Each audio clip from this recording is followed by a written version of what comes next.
The following program was provided by an independent producer solely responsible for its content. The opinions expressed do not necessarily represent the views of this station, its staff, board of directors, or underwriters.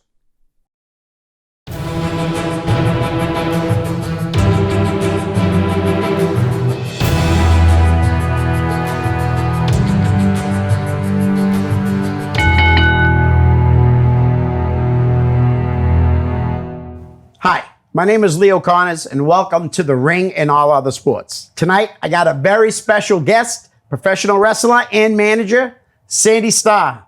Sandy, thank you for being on the show. It's an honor to be here and a pleasure. Thank you. Thank you. Guys, we're going to be doing recording two episodes today. So this is episode 1, obviously, and we're going to get right into it. Sandy, where'd you grow up? I grew up in Warwick, Rhode Island. Okay.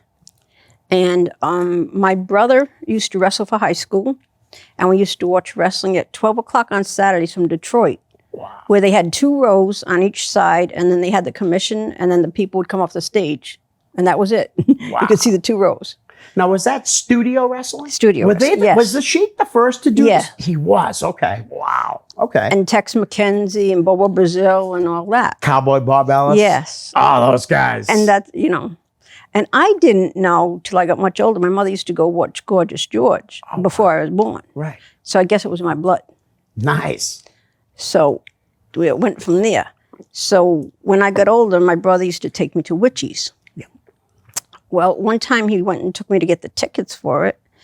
And the guy who sells the tickets runs a record store. And he happened to be the commissioner of boxing and wrestling in Rhode Island. Oh, wow. And he talked to me because I flirt a lot. And he got us into Boston Garden. And that's how we met Vince Sr., and that's how I started working for wrestling. Wow. When That's I was amazing. 15. Right. That's amazing. When did you, how old were you when you first saw the wrestling? You saw the Sheik wrestling? On the Sheiks and stuff, I was about 9, 10. I don't know. I was young. Right. And then when I saw it live at Witchies, I was maybe 14, 13. Now, was that your first show you went to at Jack Witchies, Yeah, Jack right? Witchies, yep. Wow. Now, were you obviously you said your brother was into it. Yes. What about any friends from school and stuff? Did any of your friends like it too? Oh, not at all. Really? They thought I was crazy. Really? I was a nerd, and here I am wrestling. Right. But I had to get it out somewhere. Yeah. Well, see, unlike you, my friends were into wrestling and no one in my family liked it. I tried to talk to my mom and she would just be like, get out of my face, stop talking about wrestling. But that's amazing. So you went to your first show, it was at Jack Witchies. Now, do you remember who was on the card by chance? I couldn't tell you. It was 50 years ago. Okay, no problem. What about your first WWF show? Do you remember going to your first one? That's when the promoter took us to the Boston Garden. Okay. And he introduced us to Vince Sr. Wow. And we stood in the back, and I met everybody, and I couldn't tell you half the matches because I was busy talking to everybody. Right. Okay.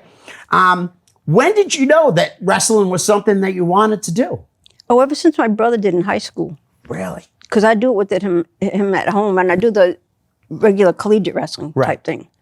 And yeah, that looked fun, but it looked more fun to hit somebody. Right. So then I decided that's what I wanted to do. Nice. All right. Who trained you? I got trained on the road by everybody. I did not have one trainer. Okay.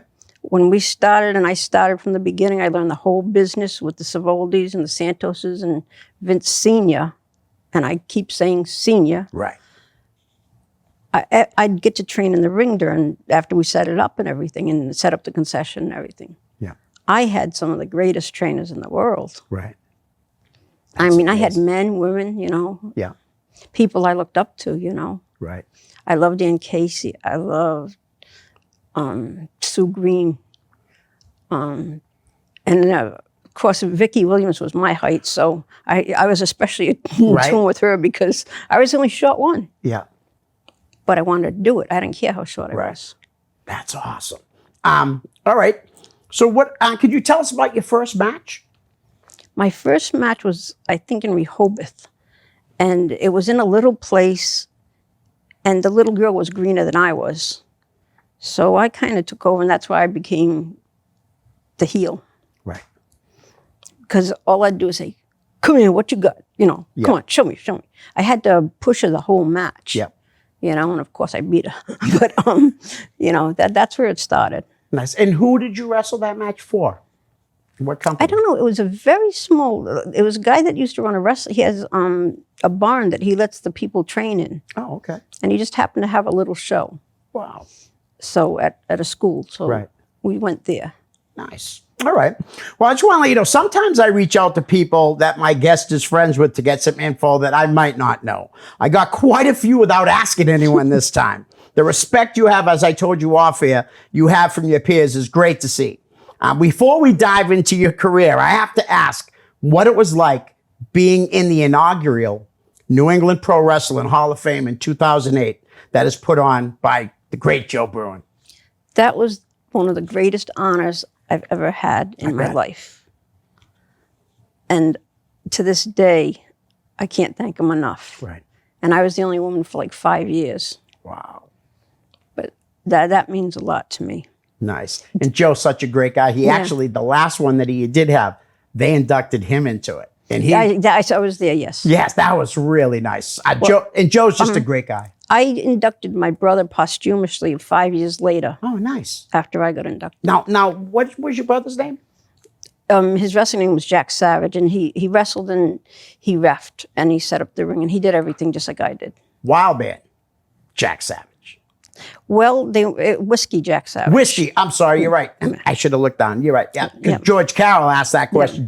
George and Dave Padula, two good friends of mine and the show, both asked to bring up Whiskey Yes, Jack. I saw. Yeah. I'm like, Can you tell us a few good stories about your brother, Whiskey Jack? my brother was a riot to everybody else. To me, he was a brother. Right. You know, mean and all that Yep. stuff. But when we used to go out to eat from Lincoln Park, there was a restaurant across the street. It was an Italian restaurant. And back then, they had the flash cubes, square ones. Okay. And his big thing was he'd have them put the lights on. He'd bite them till they popped. That's awesome. Did he get that from Moondog, Maine? I think he started before Moondog. I don't know. Really? He just liked to do crazy things to impress the guys. Yeah. Because he had this ego thing going on.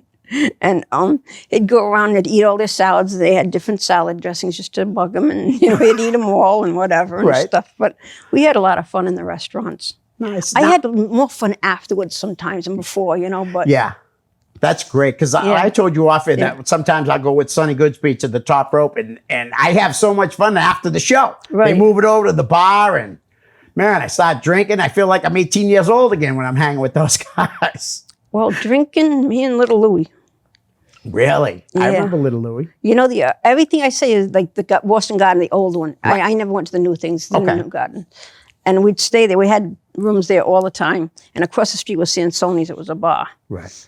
And when we came out, he used to always buy my drink, see if I could drink. He could drink me on the table. And I'm the only one who couldn't drink on the table. So he paid for the whole night. Nice. So when we came out, there was a car there. And they were laughing at him. And I don't like that. Right. I said, if it was Andre, they wouldn't be laughing. Exactly. So I went to the car and I said, are you laughing at him? They said, yeah, you know, and whatever they said, I won't repeat. And I put my fist through the window and I grabbed his throat. And I said, you want to change what you just said? And little Louis, he said, I'm used to it. I said, you shouldn't be used to it. Exactly. I said, no. So the kid I dragged him out of the car like this. Who's going to pay for my window? Oh, you are. Right. After you apologize to Louis, you're going to get back. And then by then, Andre came out. Wow. I have never seen 4 kids in a car so scared. I can imagine. But it was just, I just don't go for that. But we had more fun at seeing Sony's. We owned Boston. Right. Oh, we owned Chinatown. Nice. Oh, I could tell you. I'm old enough to remember the old Chinatown. Well, you know. The old Chinatown. You know Bobby Duncombe? Yes, Cowboy Bob Duncan. His Cadillac was his baby and it had the real horns on it. Right. And we used to go to this restaurant that was like underneath, you know, on the first floor there in the basement. And he had to see his car. And what we'd do is, if there was a car or 2 cars, we'd pick them up and move them. So you could. And he'd put it there and he'd put a note on, I'm in this restaurant and I will pay for your meals or whatever you're doing. Just come on in. Wow. Because he had to see his baby. Right. It was hilarious. Because I remember seeing him when I was really young in the 70s working for Vince Right. Sr. on TV. And And then his son wrestled, and his son looked exactly like him. It was yeah. he was his twin. It was crazy. But yeah, so back then, going and like working at the Boston Garden for you was amazing. Obviously, being from New England, it was the greatest thing in the world. I had more fun. Right. Oh my God! I'd go back to school and everybody would be like, "What'd you do this weekend?" I went to the movies. No, I went to the bars and everything. Now, were you in high school or college when that? I was only 15. Wow. So you in a way, like the Hardy brothers, they also were in high school wrestling on television, and they'd go to school. And wow, And I had to work in a factory too. really? Well, you know how hard it is. Nothing's handed to you. It's things I taught my kids over the years too. Nothing's handed to you. You got to work for it. But not only that, back then we got paid zilch. Right. All the guys taught me you have to have an education. We had one guy that would do insurance, one guy did jewelry, we all took care of each other. We were poor as anything, but we all had everything. Right. And I think I grew up in a better time. I had the best of it. Right. Because we were family behind the scenes. I mean family. Right. That's awesome. I mean, I used to make the chief's headdresses, some of them, and I used to make some of his armbands. I did beadwork. Wow. One of the girls made Rene Goulet's green jacket. Yeah. We didn't have a seamstress there. We didn't have a hairdresser. Right. You guys and had all to that do it stuff. all yourselves. We took care of it. I loved it that the chief wore one of my headbands in a book, and stuff like That's that. so cool. I'm glad you brought that up because Yeah. I might not have mentioned, but Chief Jay was the very first wrestler I ever saw. I saw him walking down the aisle, and I was 7 years old, and I was like, what's this? And I kept watching, and from that moment on, I fell in love with pro wrestling, and it was because of Chief Jay Strongbow walking down the aisle, dancing down the aisle. It was amazing. He was the man. He was a good friend. Yeah, nice. All right. How hard was it breaking into the business when you broke in? I'd have to say it was real hard. That's why it took so long. Right. Because the guys were training me. I wasn't officially trained. For Vince Sr., just about the time I was trained enough to go in, because I still had school and stuff like that. Right. So, that's why I didn't train like every day like that. Well, I trained when we did the shows. Right. So that's why it took 4 years. And you would show up early? Right. Is that what it would be? You'd show up early? Oh, my brother had the ring truck. And I did concession stands, and I took tickets. I did everything. We learned the Wow. business. We put up the posters. We did everything. Right. We did the radio things. We did anything. I learned so much of the business. Right. And then Tony Santos taught me so much, and the Savoldis. Right. We'd go up and down when we had Salisbury Beach, the Frolics. Yeah. Tony I remember Santos going to shows down there. Yeah, Tony Santos and I would go up and down in his caddy, and he'd be out there with a megaphone, Right. talking. I'll come to the show, and I'd hold a poster outside the window like this, and that's why I used to actually swim with Luna Vachon, because Butcher would bring his wife and her there, Right. and we'd all swim in the beach and then go back to the frolics and stuff. That's the part of life that nobody sees. I had the best life in the world. Right. It sounds it.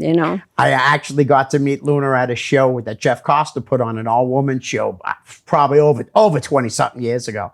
But she was like the nicest person. Her and Malaya Hasaka, Oh yeah. they put on a match, a wild match all around the arena. They were probably in the ring for 2 minutes, and everything else was all over the place. And I'll never forget it.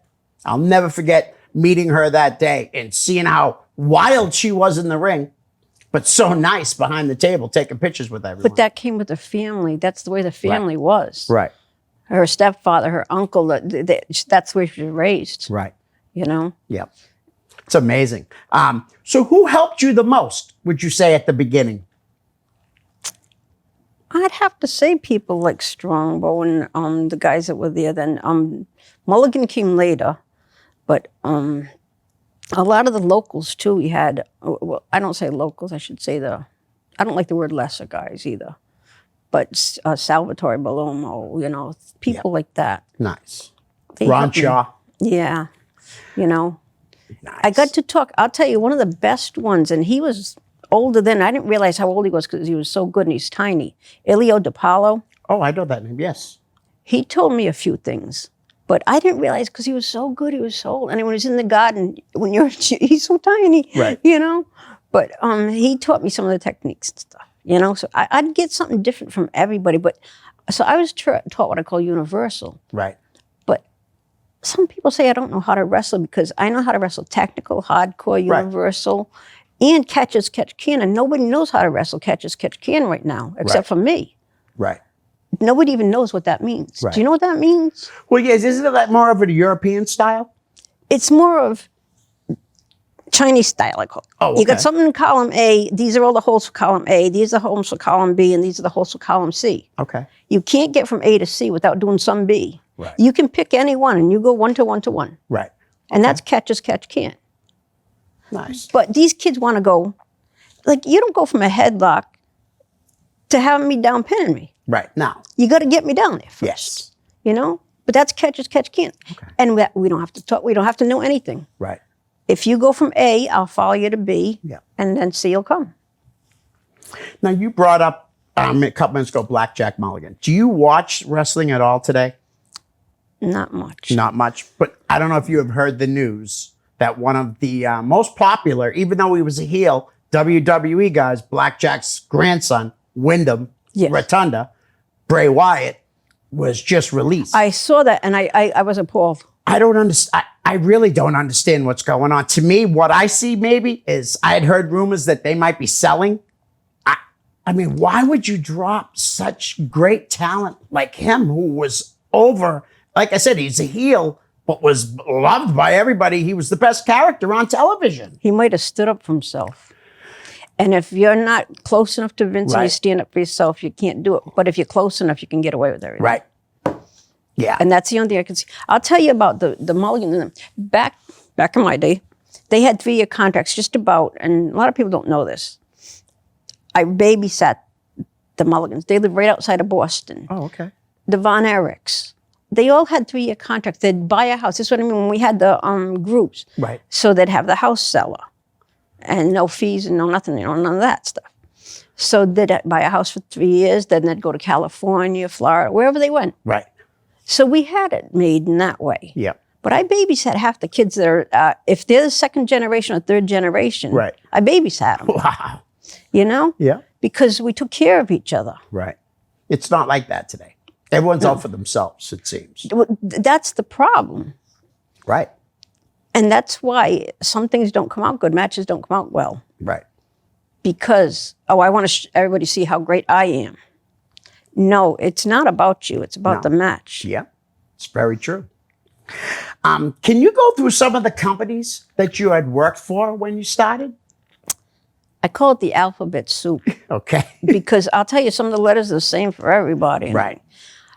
What happened was when Vince Jr. took over, I quit because he wanted me to be 5'10". I'm not going to ever be 5'10", Right. and I'm not going to ever do what he says. My brother stayed with him. He wrestled and reffed with him. Right. The Savoldis helped me and stuff, but I went to all the indies. Yeah. So I went to Mr. Biggs that I was telling you Yep. about. I went to Joe's Hardcore. Well, at first it was Joe's Heatwave Wrestling, and then he changed it to Joe's Hardcore Wrestling. Yeah. Hardcore Wrestler Federation, Yeah. HWF. Yeah. But he went from Heatwave to Hardcore. Oh, okay. And then just anything local I could get. Then I went with, like I said, Mr. Biggs and Tony DeVito down in Connecticut. Right. So I'd go anywhere. But they all had so many different names and stuff. I can't possibly remember them. And all the Right. initials, it's like AEW, EWA, A. You know, it's like, I'm like, Well, I you don't definitely know. wrestled a lot for like Yankee Pro and Top Rope. When they were Whaling City and then Yankee Wow, so you Pro. go all the way back Yeah. with them. Wow. Joe, now And I did training for them. I was one of the trainers. Oh, okay. That's why I knew like Scotty Too Hottie Right. and all them. Yeah. And I mean, I could tell you stories. They started out, they were green too. I mean, everybody starts out green. I don't care. Right. Well, we're definitely going to get into some of the relationships that you've had with people that I know you've had. Like, again, Scott Taylor is definitely one of them. So did you have any favorite promoters that you like to work for? Was it somebody like you were just so happy that you worked for? I'm happy at anybody that would take me, and I can't say anything bad about anybody. Right. But I really like Top Rope. I love Primal Conflict because it was hardcore. I Right. love my hardcore. I love Joe's hardcore. I loved working with Tony DeVito down in Connecticut. Nice. You know, He had some nice things to say about you too. And I think the world of him. And Mr. Biggs was the nicest guy in the world. You know, so I can't say anything bad about anybody, but I liked the ones that respected me and let me be me. Right. Because there's a lot of them that asked me to do things, and I would do it. Right. Because I'm not the cute young one. And I, as The Rock would say, I know my role. Right. So I did what I was told, but I wasn't happy. Right. But I'm happy to be out there. Yeah. That's awesome. And I know people like me they like to yell at me, so good. Right. Now, was Joe's company the first company you did hardcore for, or was that Primal Conflict? They were around the same time, so it's hard to say. So pretty much around the same time. Because Joe did the hardcore, and then he announced for Primal. Right. Oh, okay. Yeah, he was the ring So it was kind of a mesh thing at some times. Right. You know, and then Primal got totally over, and then Joe let go of his hardcore, and he just announced for Primal Conflict. Right. So it started out together, and then it became just Primal Conflict. Well, I want to get Steve on here, Studley Steve Stein. He's been on already, but he came on with Kyle Storm. I want to get him and do a whole episode on Primal Conflict, and the most likely will have to be at least 2 episodes. Oh. At least, right? Yeah. You could do a whole, I don't know, an atlas full of stuff with him. Right. A great guy. We had such great times, and we had great stuff. We had Tommy Dreamer, we had Balls Mahoney, we had Jamie, and Verta Breaker, of course, but Dave Padula. Yeah. You know, I mean, we had wire. I loved the fire and the barbed wire and the thumbtacks. Right. I just love it to this day. It's crazy. Yeah. I wouldn't have known if I didn't, like after booking you for the show and started looking everything up. I didn't know you had done hardcore. Oh, I love it. I remember I watched the interview today from Joe's promotion. You had an interview with the guy and he brought it up how you were having a tag team thumbtack match that night. Do you remember that match? When I saw the interview, it was in 1999. I'm trying to think, because there was one night we had 7 matches, and Verta Breaker and I were in 5 of them. Oh, wow. So I think it was me and a guy against Verta Breaker and his girl. Right. And it was keyboards, and it was thumbtacks, and it was light bulbs, and it was everything. Wow. It's amazing how hardcore has come a long way. We just saw a hardcore match on national television last Wednesday night as Nick Gage Right. came to an All Elite Wrestling and had a match with Chris Jericho, which was amazing. I've never seen someone like Nick Gage who has such a connection to the people for a guy that's not well known, that has been on television or anything. Right. His connection to people is amazing. It really is. Are you familiar at all with Nick? Just a little bit, but I'll tell you, Joe Eugenio had some hardcore ones. Okay. When I was managing 2 guys, we do the kendo stick, but we did the bamboo sticks, and they hurt. Right. And I got hit with plenty of bamboo sticks. So we did have a little bit of hardcore there. Right. And Colossus, I don't know if you know him. I know who Colossus He is gigantic. Yes. And he used to hit me with chains. He's a big dude. Yeah. Hence his name, Colossus. What else could you name him? Right, I know. You Yeah, know, no just kidding. Nothing else.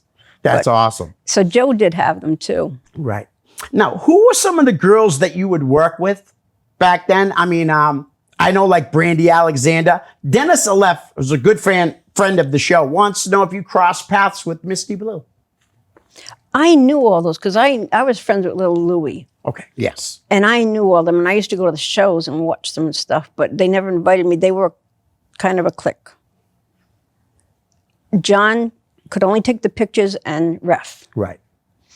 And Misty's sister was married to Little Louie. So they were a clique. Right. And some of the other girls that I remember being around, maybe they were part of that clique, were the Nasty Girls. Linda Dallas, and the late Kat LaRue, who just passed. I loved her so much. I thought the best of most of the girls, but there was something about me that they didn't want me there. I don't know what it was. They never told me. Maybe because I knew Louis first. Maybe. Maybe they felt threatened too. You never know. You know, seriously. All right. Besides New England, what were some of the other states that you worked in? I know you worked in like that Northeast a lot, like New Jersey, I would imagine, New York. I went from Maine down to maybe Pennsylvania and out to Ohio. Oh, wow. It was a triangle like that. Right. That was my area. Nice. Okay. I know a local guy that used to wrestle a lot in Ohio was, Flying Freddie Curry. I love the Currys. I actually met Fred not too long ago. Oh, Tom Burke's such good friends with them. And I finally got in touch with Nick.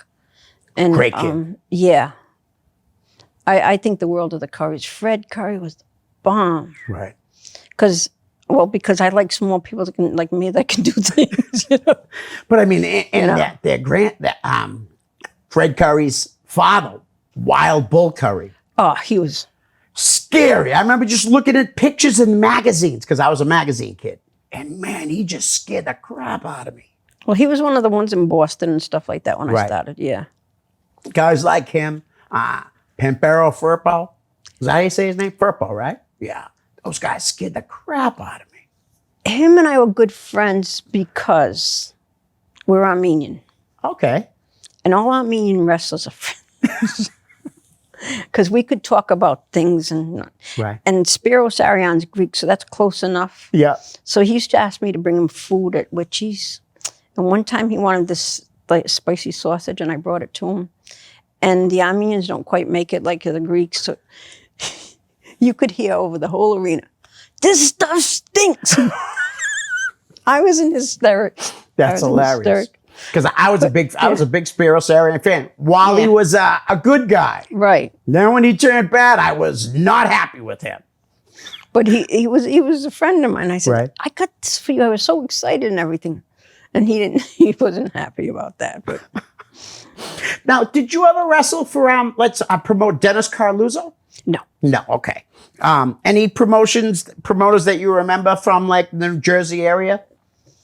It was mostly us going down there, like from Connecticut and okay. So what, like Tony and yeah. Okay. Excellent.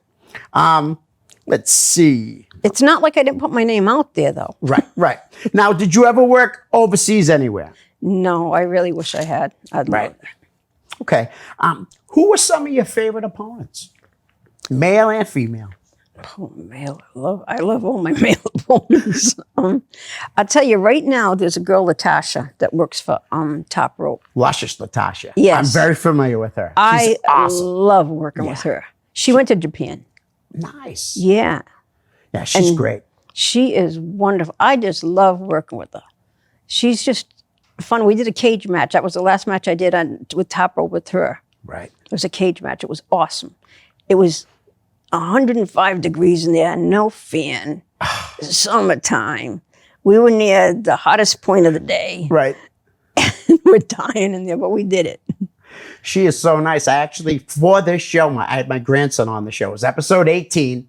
And at the end, he interviews Luscious Latasha at a UFO show.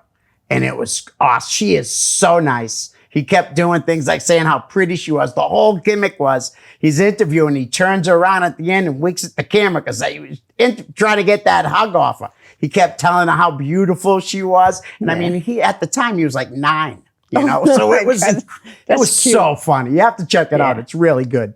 But were there anybody that you wished you didn't wrestle? You don't have to say their names, but I mean, was there ever a point that you were like, I don't never want to wrestle this person again?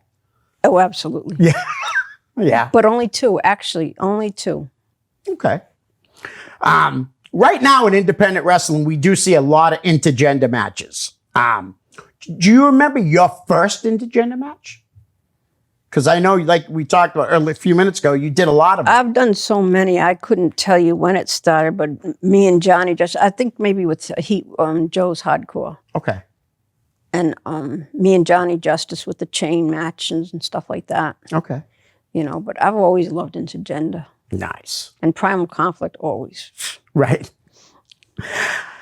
How did you end up in the hardcore matches? Was it your idea? Oh, yes. Wow. I begged. Right? Wow. I said, I will kill you if you do not put me in. And I'm sure there's a lot of male wrestlers that were like, probably, I don't want to do that stuff. There's not. I'm like, you don't know what you're missing out on something. I'll tell you, I enjoy all wrestling. Hardcore matches, intergender matches, you know what I mean? Female matches. And you see a lot, like on Facebook, you see a lot of people, you know, they come down on the intergender matches or the hardcore. And I always look at it like this. If you don't like it, don't watch it. Plain and simple. Right. But there's no reason to knock the people that are doing it. I see a lot of people get knocked, you know, like a Nick Gage saying, oh, he's a garbage wrestler. Well, guess what, guys? No, Nick Gage is not a garbage wrestler. He can wrestle, he can do it all. But he's a legit hardcore legend. I mean, that's why you see him more in hardcore matches. That's what the people want to see. But that's why I keep telling people too, I can do technical, I can do collegiate. I'll do anything. But till the day I die, I will love hardcore the best. Wow, the best too. That's amazing. I have my last match all set up already. Yeah. I will be cremated, and the person that is going to wrestle my cremains, I already have it set up. Really? Yes. Wow. Because I want a little bit of me in each arena, so that's how it's going to end up. That's great though. That really is great. Who wouldn't pay to see that? What were the worst injuries you suffered during those matches? You must have suffered a few. Well, I'll tell you, with Yankee Pro, I would always get into all the guys came in the ring and we had a match. Yeah. But the key was I never lost one of those because I'd slide out under the rope. Yep. I'd sit in the audience and I'd wait till the end and stuff like that. But the only time I got hurt was, you know, the Power Company? Yeah, Dave and Dean. Yes. Well, I'll tell you about their trainer someday, but I hit them. I did a double axe handle on them. They're big guys, and I hit them as hard as I'd hit a girl. Right. They got upset, so they got me down and they wrenched my knee. And that's the only, well, I have two injuries, but that's the worst one I got. Right. So I double crotched them for real. Right. And they went crying to Joe, and Joe laughed. He said, "Are you serious? Wow. You let a girl and you're crying about it. Come on." Now, did any of the guys come to you, you know what I mean, and like come to back you up and to like say something to those guys for, you know, being unprofessional if they injured you on purpose? They were so busy laughing because I crotched. Right. Well, they figured out you took care of it anyways. Exactly. I took care of it, so they were laughing at them like, and you're crying at Joe Eugenio. It was the silliest thing. Yeah. You know what they look like crying to him? Right. Exactly. Because guys, if you don't know the Power Twins, they're just jacked. They're 4x4s. That's all they are. And they know I like them otherwise, but that match, it was just crazy. But I'll tell you, because I don't know if I'm supposed to say this or not, but their trainer, can I tell you who he was? Yes. Paul Roma. Oh, wow. Okay. He taught air shots. Right. I don't do air shots. If I don't have contact, I'm going to hurt you. Right. Right. Because how can I go with the flow if I don't have a flow to go to? Right. And that's what they were doing. Yeah. And I said, no. So, I mean, I double axe handled them. Their backs are this big and this thick. Exactly. You're right, 4x4. I mean, come on. Yeah, that's crazy. You know? I would have never expected guys like that to complain about anything. I mean, the size of them. You would have think maybe a smaller guy would complain. Oh, absolutely. The girl, like I said, the girls, everybody, that's nothing. Right. And they went screaming to him. It was the silliest thing I ever Well, I'm glad saw. you crotch chopped them. I did, but then we'll keep this G-rated. Ah. I'll tell you what I said later. Okay. But then the other injury was an accident. Dr. Heresy. Do you know Dr. Heresy? Oh, yeah. Yep, sure do. I know Doc. One of his first matches, he hit me with the paint tray. Okay. He didn't know you're supposed to turn it this way, and I've got the scar here from the leg. And I'm sure Doc felt bad. Oh, I said, you know something? I saved me from juice. Right. I don't care. Well, that was funny because, you know, somebody on the Facebook was Jared, Yes, crazy, saying, I'll bet you $350 she gigs. And I told him if he gives me the 350, I will. Exactly. I'm still waiting for it. Come on. Right? You know, Jared, you could have came down. I wasn't going to do the Zoom because this is Sandy's episode. But if you would have wanted to come down, maybe we could have talked and you could have sat next to me here and asked a few questions. I like Jared a lot. Yeah. He's a good guy. So not only like you did hardcore matches for Joe's company, Right. but you also did some with Primal Conflict. Obviously, you talked about that. Who were some of the guys you wrestled in hardcore matches there? Did you ever wrestle a personal friend of mine? And I know some guys give me crap about this. A lot of guys give crap about this guy, but he's a good friend of mine. Dave Donovan. Did you ever wrestle Dave? We have a personal conflict, so no. Okay. All right. We'll leave it at that. Because I would have really wrestled him. Right. Oh, yeah? I hear you. I mean, again, Yeah. I'm friends with him, but I know he's not friends with everybody. So that's, you know what I mean? Who were your favorite hardcore opponents?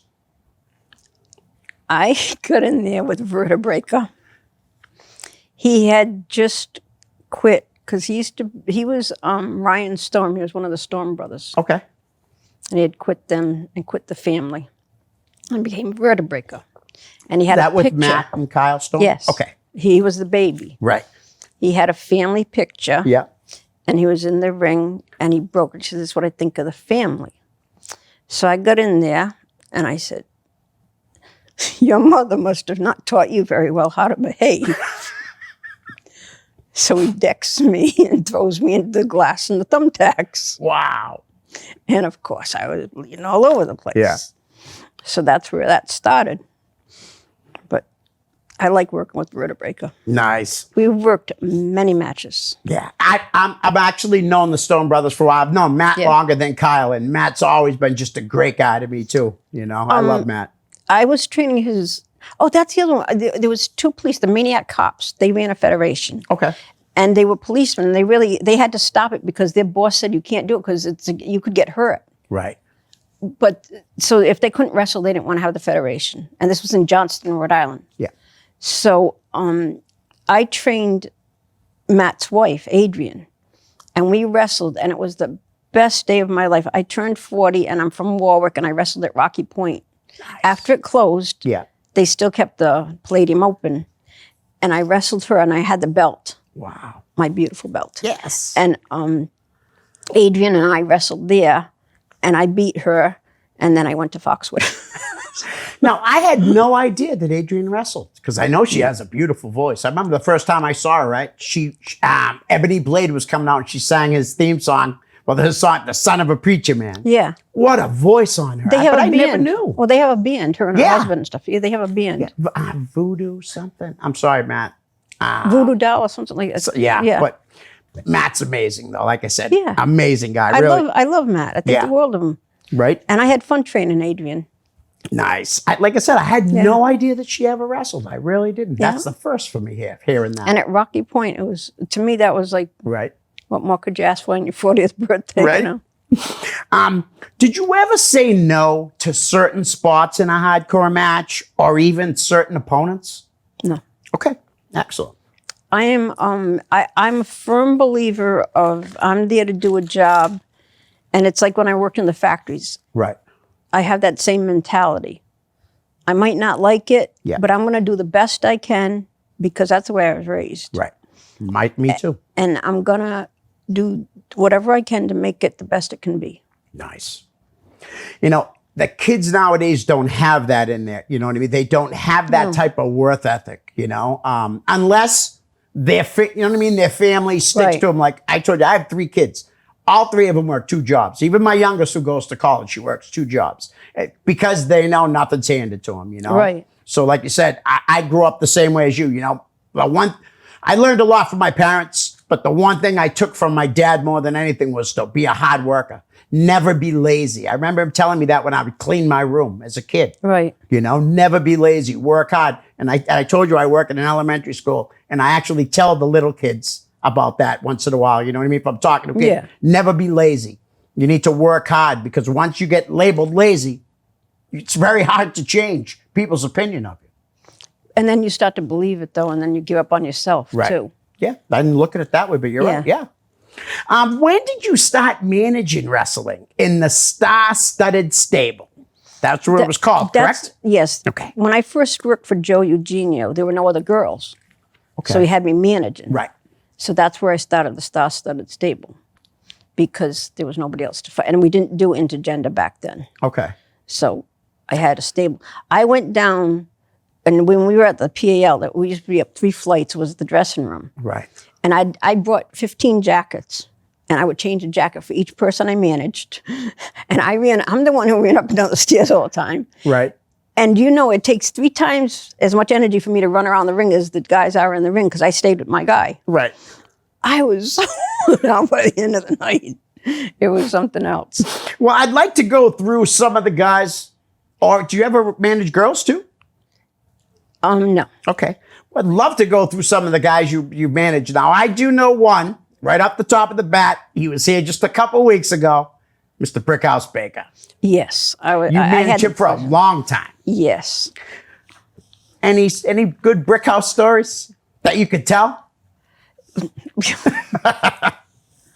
He was the bomb. I mean, there's nothing. He let me do whatever I wanted, and I knew what to do with him. We worked together, and we were in sync all the time. Right.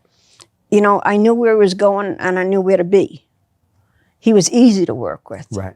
Nice. You know, and he's the best. And I was honored that he had me manage him in his last match, on his retirement match with Jose Perez. Yeah, that's awesome. I did not know that you were there managing him. Yes. Wow. I have a picture. I sent it to you. It's the last picture. That's me in the ring holding him afterward. Nice. And that was like the greatest moment. I was honored. Who else did you manage? I don't know if you know Manta Ray. No, I've heard. well, I've had stories on here about him. Him and his partner, they were cowboys. I forget some names, Okay. but I managed them. I managed Tex McCoy when he was bad. I managed, oh dear, so many of them. Or any of the bad guys. I managed like mostly the bad guys, and that's why I was out there almost every match. You know. Did you ever manage Frankie Armadillo? No. No. All right. So I came across a picture of you. I told you Shirley with the late great Bruiser Brody. Can you tell us about your relationship with him and any other legends that you worked with? I was blessed because I got to eat with them, travel with them. I used to drive Tanaka's car. Wow. And his caddy, and would go to Maine together. And we all ate, slept, and played together. I'd do cribbage with Mike Cicluna. Wow. You know, because we had to pass the time because we'd all get there early, you know. And he loved cribbage, and I love cribbage, so we'd do that. I got to be, Bruiser Brody was, I can't, that hurts me to this day. But my brother used to ref his matches, you know. We were all friends. Right. I was friends with some of the greatest people, and people say, "Oh, you don't know him," and then they would have them on the match. Like they'd say, "I didn't know Tony Atlas." And Tony called me, "Hi, Sandy, how you been?" "Oh, you do know him." Like, well, how would I lie about this when you can find out? You can find it out. All you got to do is ask them. Right. You know. So anybody from that era, we were friends. Tanaka was my best friend. He had a bar, and my brother also had a band. And his band would play at the bar. Oh, wow. The Samoans used to have their daughters dance on Polynesian night at China Royal in Fall River. Wow. You know, I mean, and Hogan actually used to come to the projects in Fall River when he was really taking vitamins and was really Hogan. So they were just people then. Right. But they were the best people because they took care of me. I was on the road. My mother felt safer with me on the road with these guys. Right. But I couldn't go to prom because nobody'd go with me. Oh, should have brought one of the boys. They wouldn't go. But sometimes they'd pick me up in the caddy, though, to go to a show. So there I am in high school, and I jump in the caddies, you know, and go and limos and everything, you know, and go to a show, and, you know. You mentioned Andre earlier. Yeah. Did you ever, because I know, to me, Andre was legendary, obviously, as a wrestler, obviously, but he also was a legendary guy that loved to play cards. Did you ever play cards with Andre? Yes, we did. All the time. There was a bar in the lobby of the Madison Hotel. Yeah. And would play there. But I have a picture of him at a big table, and it looks like a little end table. It looks about this big to him, you know? Yeah. But he had trouble with his hands and stuff. And like when he signed autographs, he always had a marker because he couldn't put his hand around a pen. He couldn't get his fingers close enough together and stuff. But him at the bar, we used to drive him a lot, and he'd have a case going up and a case going back. But he played cards well. He was a good player. Because that's just so weird, because that's something that I remember reading and finding out about Andre. It was like one of the first things I found out about, like behind the scenes, that Andre liked to play cards. Yeah, we played different things. Like I said, and we played cribbage, and we did different things because we'd get there early because we were professional. And, you know, that's just what we did. Right. Awesome. You have faced a wide variety of women over the years. And I want to bring up a few and let us know what you think of them. You know, maybe a story or anything. It's like a word association. We're going to play the name game, most likely in episode 2. But I definitely wanted to touch up on a few girls that I know that you've wrestled. You had a Rorschach test there? Nikki Valentine. Do you remember Nikki? Nope. Okay. How about, I know you know this one, Amanda Fox. I love Amanda. I would love to wrestle her. Vertebraker actually wrestled her Oh, really? a few times. She wrestled a lot of the guys. She did a lot of that. Right. Nice. She was fantastic. Yeah. I mean, she was just amazing.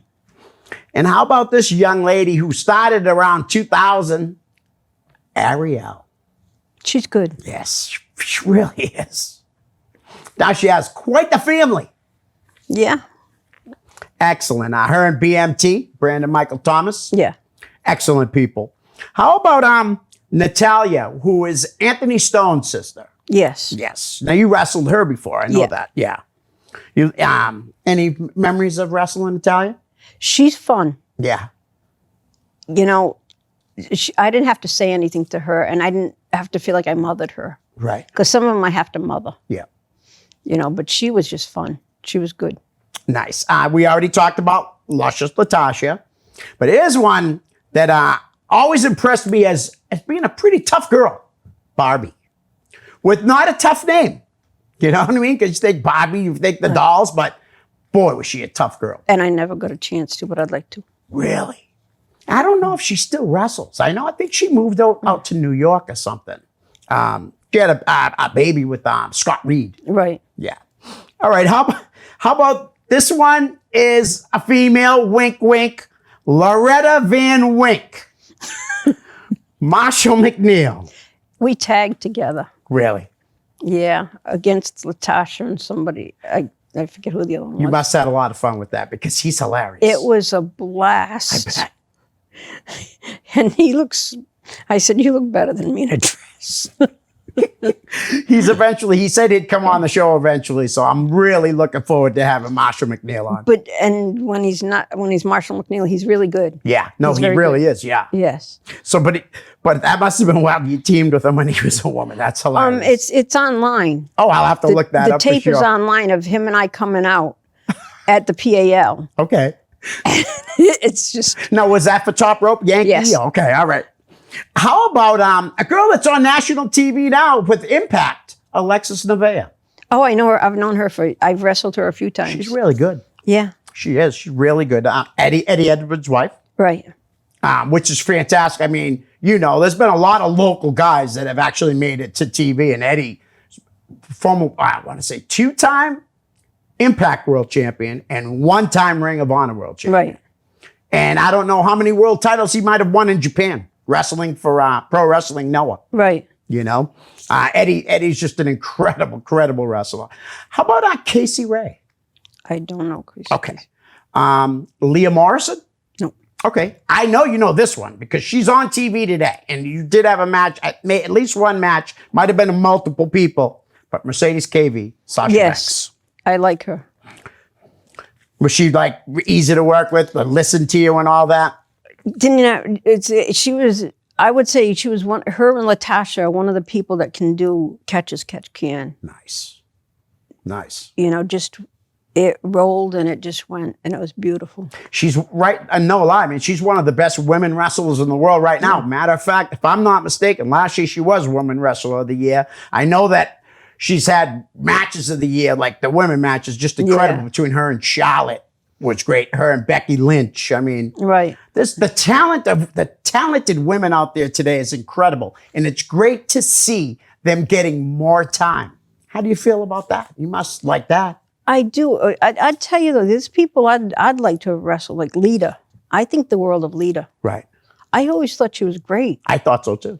You know, I would have loved matches with her. Right. She's actually on the next list of women because there was some other women I would like to bring up to you and get your opinion on. Heidi Lee Morgan. Love her. Awesome. Love her. I've talked to her on Facebook only, and she's just a very nice person. Yeah. She just actually posted a really nice picture of her, Amy Murray, Right. and her husband, Appa, and a good friend of mine, Michael Houghton, Mr. Ooh La La. I don't know if you Yes. saw that Yeah. post, but Yeah. great people. I went down to the Super 8 to see Mr. Ooh La La win the ECWA Heavyweight Championship. There was no way I was going to miss that. Cool. You know, he's a great guy. I met him just at a fan fest. Me and my grandson were looking for him, and he jumped out and stopped us. It was like meant to be because he didn't know us, and he like literally there was hundreds of people walking around, and just to stop us, it was amazing. You know, That's cool. It was just it really was a cool story. I could not talk about women wrestlers without bringing up the fabulous Moolah. She was a great wrestler, and she had to push through and make a lot of things happen that weren't happening. Right. But her strength sometimes came off as being a note, you know. Yeah. And I don't mean anything bad, but she had to do that in order to get where she got. Right. She was a strong woman, Right. and she knew what she was doing because she used to wrestle with her brothers and whatnot. Right. So I think that much of her, that she broke the business, and she really was the one who cracked the egg open, you know? Right. For the women. Nice. How about Mae Young? She's a Probably hoot. the toughest woman I think I've ever seen. She was a hoot to me. Yeah? No. Well, when you're tough and you can do it and come off with having a baby Yeah. at that age, I Right. don't know. But yeah, I think she's if you know, her and Moolah were like Lucy and her neighbor Ethel. Ethel. Yeah. Yeah, that's you know. That was the relationship Yeah, like that. it seems to me that's how it was, you know. Right. I met this woman a long time ago at a show. And I know her first name is right. And I'm pretty sure her last name, Ida Martinez, Yes. who I met her. I swear, man, I talked to her for about an hour one time. One of the nicest ladies I ever met. We just didn't even really talk about wrestling too much. We just was talking. Did you have any memories of Ida at all? Anything? She liked a lot of different things. She was very interesting. That's why she didn't talk too much about wrestling. She's, all right, I just did that. You know, I'm going to do Right. something else Yeah. right now. And she was very intelligent. Yeah, she seemed it, Yeah. definitely. So that's why you didn't get stuck in the wrestling thing. Right. And here's some women that I have really done a lot of great things. There's one right here from New England, Brittany Brown. Brittany and I have known each other for years when I used to go to Walter School and just hang around. Right. And I like her, and I think she kind of has some problems with me, but I don't understand it quite. But we used to be friends, and Rosebud that was with her. Yes. I have a picture of my son when he was about 7 years old. He was in love with Rosebud, sitting with just looking like that. A lot of people were in love with Rosebud back Yes. then. Sherry Martel. Oh my God! I just think the world of her. It's a shame. It's such a loss. Yeah, she was so good. I mean, even at the tail end of her career, managing like Shawn Michaels, the Macho Yeah. Man. I mean, she did some incredible things. I remember reading where guys would rough up Shawn and she would say, throw him outside the ring, and then he'd throw her out and she would put the She'd boots wail to on him. Yeah, Yeah, she she was would. tough. Excellent. And one more, Medusa Baselli, Alundra Blaze. She's okay. I think she was a good worker, Right, but I think she got caught up in other things. right. You know, Okay. Jazz. I Remember like jazz. Yeah. Another one, though, when I said earlier, someone that was tough, she definitely is a tough girl, too. I enjoyed watching Jazz wrestle. April Hunter? I met her a few times, and I thought the world of her, and I wanted to work with her. Right. And then she moved to another territory. And I was like, that's the end of that one. Yeah, I got to meet her, too. She was really nice to my youngest. I mean, I met her when she was still with Slick, who was another great guy. I really love Slick. How about Miss Jackie? Jackie Moore. I don't know, Jack. Okay. All right, we'll skip on that one. How about Sonny? Very good. Okay. One more. Bull Nakano. Oh my God, I would love to work with Bull Nakano. That would have been incredible. I want to do any, and this is nothing political or anything, but Japanese wrestlers. I want to do the flaming barbed wire matches that they have. Yeah. I love that stuff. Right. I like luchador, but I love the flaming barbed wire. I saw one with the Sheik and Sabu teaming up against, I can't remember who it was. I don't know if it was Tarzan Goto or something. But the girls doing it. I love the girl, because the girls would, I have a couple of them matches on tape. Oh man, that's my thing. Wow. That's crazy that you I still can't get over it how you'd rather be in a hardcore match than any other match. Oh, That's awesome. Well, because I do wrestle too. I don't just hardcore. Right. No, right. But some people just do hardcore. They just hit each other and then they think they're hardcore. No, I do a move and then I hit, something. Right. And a lot of misconception to fans is people think that just because people do hardcore that they can't wrestle. Most hardcore wrestlers have been trained in wrestling, not just hardcore. Well, that's why I do the move first, then I do the hardcore. Right. Nick Gage does that stuff too. Got a little less than a minute at the end of episode number 1. We're definitely going to get into talking about your son, Okay. the Vertebreaker, who I did not know was your son until I booked you for this show. Many people don't know. Yeah. To this day, many people don't know. I let the cat out of the bag. No, that's fine. All right, good. I'm glad it's okay. That's why that match was so funny where I said, your mother doesn't teach you right. He took the mic and he said, my mother's a bee. And I was down there in the glass laughing so. Oh, I bet. That's fantastic. But we're going to be doing episode 2 right after this, guys. And we're going to be more with Sandy Starr. Again, this is awesome. I'm so happy you're here. Oh, I'm happy to be here, let me tell you. That's awesome. So, guys, pay attention. We're going to be right back with episode 2. Peace. Hi, guys. I hope you're enjoying the show.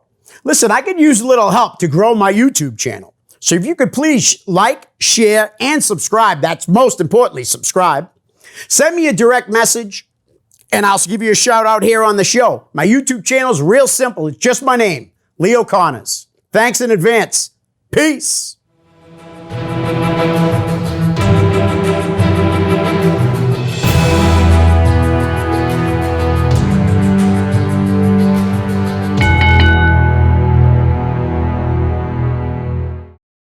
The preceding program was provided by an independent producer solely responsible for its content. The opinions expressed do not necessarily represent the views of this station, its staff, board of directors, or underwriters.